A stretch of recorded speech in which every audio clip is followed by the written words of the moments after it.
en la esperanza. Amén. Las Escrituras declaran en las cartas del Nuevo Testamento que los creyentes parte de la iglesia debía gozarse de esta salvación, que por medio de nuestro Señor Jesucristo.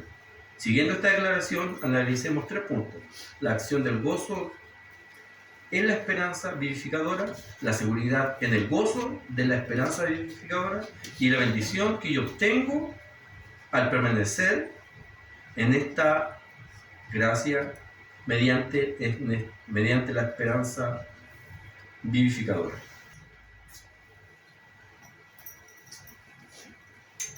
Pedro animaba a estos hermanos que, en el versículo 4, ¿quién lo lee? Porque no lo coloqué ahí yo. Sí, sí lo coloqué. ¿Quién lo lee? Amén. Para una herencia incorruptible, incontaminada e inmancesible, reservada en los cielos para vosotros. Amén. Pedro, son dos piezas con P, Pedro le animaba, ¿cierto?, a estos hermanos de Cristo de que tienen una herencia, incorruptible, que tienen una herencia que no puede ser cambiada, que no la pueden cambiar y nadie se la puede quitar. Porque Dios Padre, ¿cierto?, por el intermedio de Jesucristo, nosotros nos convertimos ¿en qué? En hijos de Dios y por lo mismo en herederos. Amén. Entonces, Pedro le animaba a que están pasando dificultades, sí, estuvieron siendo o están siendo perseguidos, pero recuerden que tienen una herencia incorruptible. En el versículo 5 les dice que también que son guardados por Dios. En el versículo 6 le revela que estas aflicciones y pruebas que sufren a causa de la persecución, nótese, a causa de la persecución. Muchas veces nosotros estamos afligidos, tenemos problemas, dificultades, pero no es por causa de Cristo. Amén. Sino que son por causa de nuestra concupiscencia, por causa de nuestra desobediencia y por causa de nuestra carne, que es muy distinta a vivir.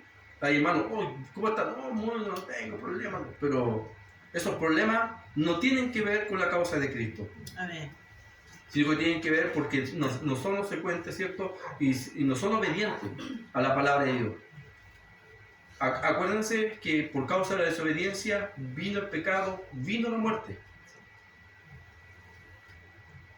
El Evangelio, ¿cierto?, revela estas aflicciones y pruebas que sufren a causa de la persecución por el Evangelio. Amén. Son beneficiosas para su espíritu, ya que nos fortalecen. ¿Qué fortalecen? Fortalecen nuestra fe. Amén.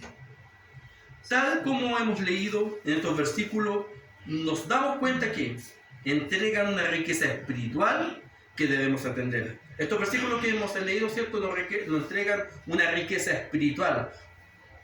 Hay bendiciones, y en eso muchas veces la iglesia se confunde. Dios prometió bendiciones terrenales al pueblo de judío. Amén. Ustedes me obedecen y yo prosperaré su tierra. Amén. Ustedes me obedecen y yo prosperaré su trabajo. Serán multiplicados por toda la tierra. Amén. Bendiciones terrenales. También, ¿cierto? Y cuando es cierto, le dijo a Abraham que ustedes van a ser multiplicados en la tierra. Amén. ¿Cierto? Que sus riquezas, cuando salieran del pueblo cuando salieran después de la esclavitud, ellos iban a ir, ¿cierto?, con su propio oro. Los egipcios le iban a dar la riqueza y ustedes iban a ser prosperados. Aleluya. Ese es el tema para el judío. No obstante, nosotros somos bendecidos, sí. Amén. Pero nuestra gran bendición que a la iglesia le da no tiene que ver con el dinero, no tiene que ver con la prosperidad, sino que tiene que ver con la probidad de Dios mediante las riquezas espirituales. ¿Somos bendecidos? Sí. Amén. Hay promesas que en la Biblia están, así como fueron para los judíos, también para nosotros, porque es la Escritura. Pero el centro de la iglesia, lo que enfoca en las cartas apostólicas, enfoca de que mis riquezas no están en la tierra, sino que son riquezas espirituales, y que de esas nosotros debemos gozarnos. Y a eso le alentaba Pedro a los hermanos, ¿cierto?, que fueron exiliados. El primer punto que vamos a ver, la acción de la esperanza vivificadora en Cristo. Versículo 2. Elegido según la presencia de Dios Padre en santificación del Espíritu. ¿Para qué? Obedecer. Para obedecer. ¿Y qué más? Ser Ser rociado por la sangre de Cristo. Dios Padre conocía y eligió desde hace mucho tiempo su Espíritu y nos ha hecho santos. Como resultado, ustedes lo obedecieron y fueron limpiados por la sangre de Cristo. Entender esto, que la clave para la esperanza que vivifica no produce desolación o incertidumbre. La próxima semana vamos a hablar referente a esto con respecto a la gloria de Cristo, sobre la soberanía y lo que es cierto que nosotros fuimos creados por Él y para su gloria. Nosotros tenemos que entender, hermano, nosotros no somos la guinda de la torta en esta creación. O por lo que Dios se desvela por causa de la necedad del hombre y la mujer, o para arreglar el desorden que produjo la desobediencia de Adán y del huerto de Edén. Muchos hablan de que Dios no manda a su Hijo porque todavía faltan almas por salvar, como si dependiera de un número X para que eche a andar su plan de la humanidad. Dios sigue siendo Dios, hermano.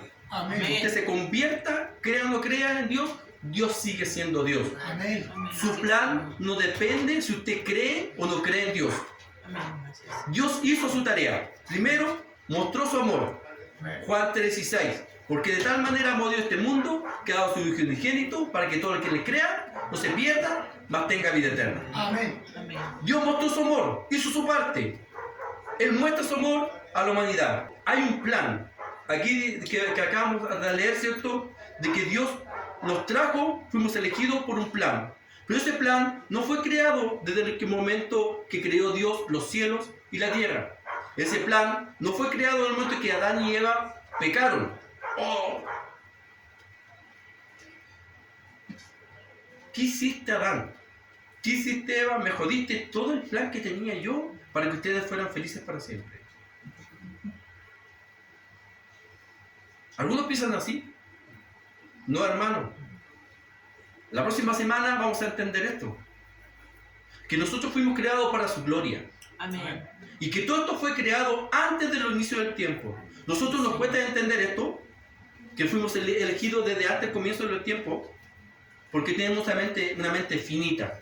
No podemos comprender muchas cosas, pero solamente debemos creerlo.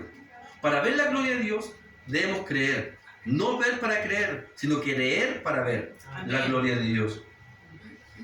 Volvamos al texto. Dios Padre nos conoce. Por lo tanto, nos eligió desde el inicio de los tiempos. Eso dice el versículo 3, que acabamos de leer. Y su Espíritu nos santifica. ¿Por qué? Porque sin santidad nadie verá a Dios. Amén. Como resultado de esta soberanía al cual le estoy comentando, atendimos a su llamado. Dios nos llamó.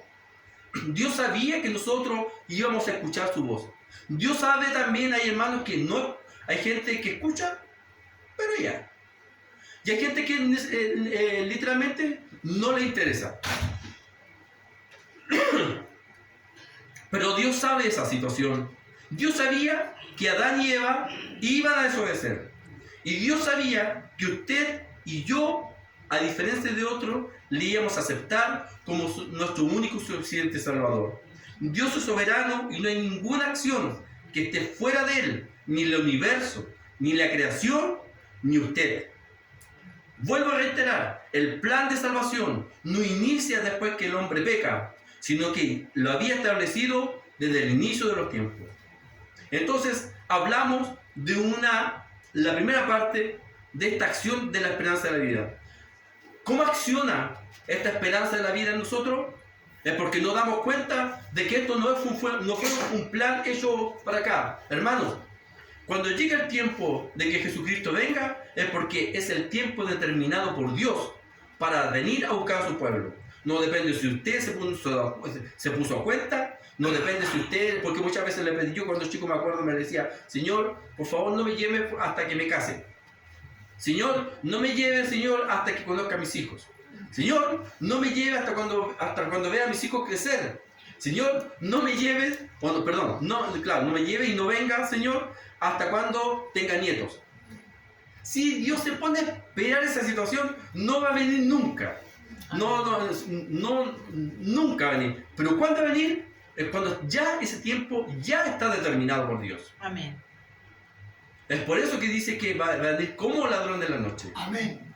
Así es, Señor. No quiere decir que venga la noche. Como explicábamos la otra vez, ¿cierto? Porque hoy día estamos de día y allá en Europa están de noche. Allá están de día y nosotros estamos De noche. de noche. Así es. Es una metáfora, ¿cierto? El cual dice que no va a haber ningún tipo de aviso y por lo mismo nosotros debemos estar preparados. Amén. Amén. Esa es la acción que Pedro le decía y la seguridad que tenían que tener los hijos de que hay un plan y ese plan está. Amén. ¿Y cuál es esa esperanza, cierto? Nos da una esperanza viva.